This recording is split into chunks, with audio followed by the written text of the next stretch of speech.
Hello snowboarders of the internet, I'm your host Avran LeFeber, and in this video we're going to be reviewing the Borealis Tundra, their all-mountain freestyle board.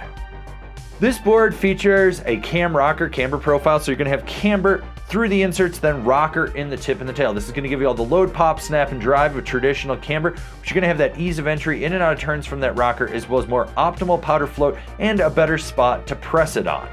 This board is available in 153, 156, 157 wide, and 160 wide.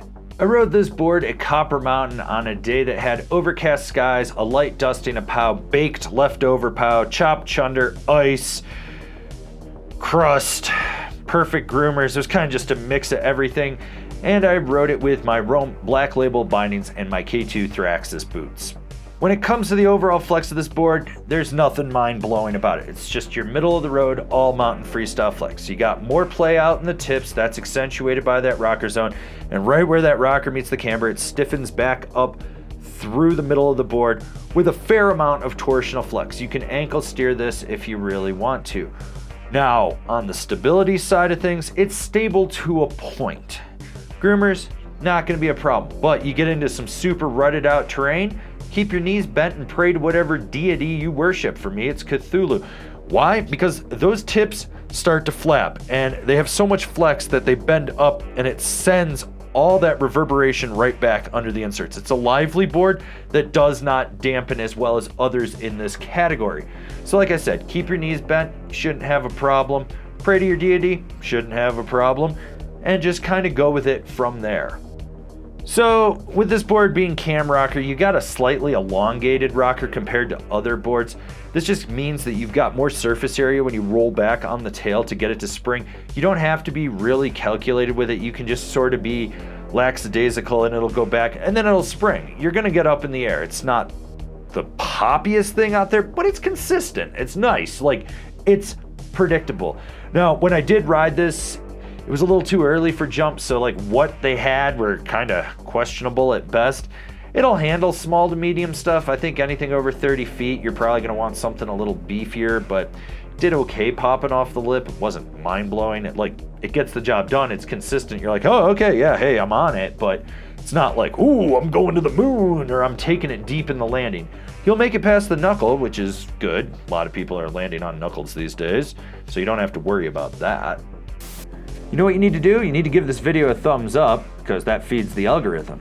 And while you're at it, why don't you go down, subscribe, click the bell, get those notifications. That way you're not missing any of the videos we got coming out for you. And believe me, we got videos coming out for you. We got content coming out for you. Some might even call it programming. You don't want to miss the programming. This board is very buttery. The tips are very easy to engage with. That rocker zone does not fight you at all. You can roll back on the tail, you're in a tail press. Roll forward on the nose, you're in a nose press. You want to get sideways, flex it, spin around. Not really gonna fight you at all, but there still is a little bit of retention in there, so you get that spring out of it. You don't have to worry about it. So swizzle and sizzle till your heart's content. And that carries over to how this thing will actually jib. It's really easy to lock it into a nose or a tail press. You can really just feel it hit that apex of right where the flex point is and really do a deep bend into it, and it'll hold. It's not going to fight you, but it'll still give you a little bit of spring to get out over those whale vagina ruts in the landing.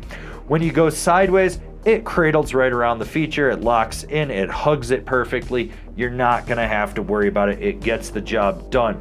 So if you know how to jib, perfect. You're not going to have a problem with it. You don't know how to jib, it's not going to kill you either.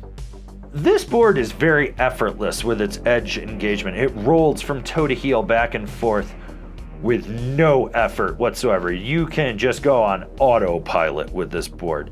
And when you absolutely really need to crank a turn, drive that knee into the center, push off the camber, get it to engage that rocker and still give you power out of the tail, it's there. It's easy. You can lay it over when you absolutely have to. By and large, it's very predictable, it's very consistent, and like I said, it's very effortless. You don't have to overthink it. Short, tight, quick carves, medium, mellow carves, does it. Deep, hard, aggressive carves, they're there when you need to push it to the limit, and you don't have to worry about it buckling or kicking out on you. So who is this board for? This is for the all-mountain freestyle guy that just wants a very predictable and consistent ride. Like what we're doing over here? Want to support us further? Swing on over to Angry Snowboarder VIP and become a member. Sure, I could tell you more here, but I got a video over there that explains it so much better. Getting on this, it just felt like an old Jones Mtn Twin. It was consistent, you knew what you were gonna get with it. It's playful where it counts, it's got power when you need it, it's predictable, it's consistent, there's nothing that's gonna throw you through a loop. The problem is, there's a lot of boards in this category that ride the same, and by and large, I'm gonna forget that this thing exists when I'm recommending people. That's just how it is. There's no real wow factor to it where you're like, oh my God, this is mind blowing. You just sort of get on it and you're like, oh yeah, yeah, it gets the job done. You know, you're not gonna have a bad day. You might have a great day, but you're gonna have a lot of average days. And in a sea of product that is trying to push itself, you need to differentiate yourself. And unfortunately, the Tundra just does not do that for me. Comparable boards: the Jones Mtn Twin, the Salomon Assassin, the Ride Shadowban.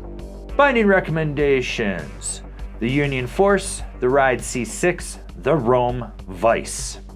This has been our review of the Borealis Tundra. If you're not feeling this, maybe you should go check out the top 5 all-mountain freestyle boards for 2025.